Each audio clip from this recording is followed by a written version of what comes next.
ஆச்சாரம் டிவி நேயர்களுக்கு வணக்கம். நாம் இன்னைக்கு திரை விமர்சனத்தில் நேற்று இந்த நேரம் திரைப்படத்தின் திரை விமர்சனத்தை பற்றி தான் பார்க்க போகிறோம்.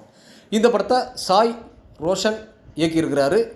ஷாரிக் ஹாசன், ஹரிதா, மோனிகா ரமேஷ், கவ்யா அமீரா, திவாகர் குமார், நிதின் ஆதித்யா, ஆனந்த், செல்வா, பாலா மற்றும் பல நட்சத்திரங்கள் நடிச்சிருக்கிறாங்க.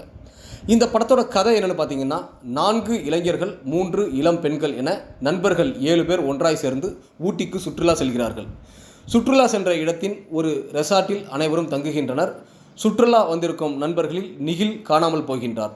போலீஸுக்கு தகவல் தெரிவிக்கப்பட போலீஸ் அதிகாரி சுற்றுலா வந்த நண்பர்கள் ஒவ்வொருவரையும் தனித்தனியாக அழைத்து விசாரணை செய்கின்றார். விசாரணை நடந்து கொண்டிருக்கும் போது ரோஹித் என்பவரும் காணாமல் போகின்றார்.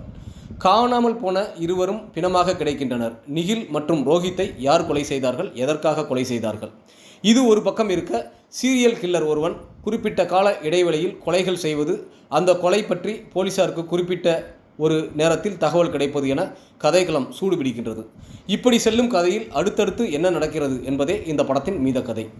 ஹீரோக்களில் ஒருவராக வருகின்ற பிக்பாஸ் ஷாரிக் ஹாசன் எந்த நேரமும் போதையில் மிதக்கின்றார். சூதாட்டத்தில் நண்பர்களை வீழ்த்தி சுகம் காண்கின்றார். தன் காதலிப்பதாய் நம்பி பழகியவர்களை அனுபவித்து கலட்டி விடுவதில் பொருத்தமான மெல்லிய வில்லத்தனத்தை காட்டி அருமையாக நடித்திருக்கின்றார்.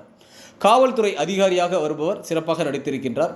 அவரது விசாரணையும் உண்மையை கண்டுபிடிக்கும் விதமும் நம்மை ரசிக்க வைக்கின்றது. மற்றும் இதில் நடித்த ஹரிதா, மோனிகா ரமேஷ், காவ்யா அமீரா, திவாகர் குமார், நிதின் ஆதித்யா, ஆனந்த், செல்வா, பாலா என அனைவருமே சிறப்பாக நடித்துள்ளார்கள்.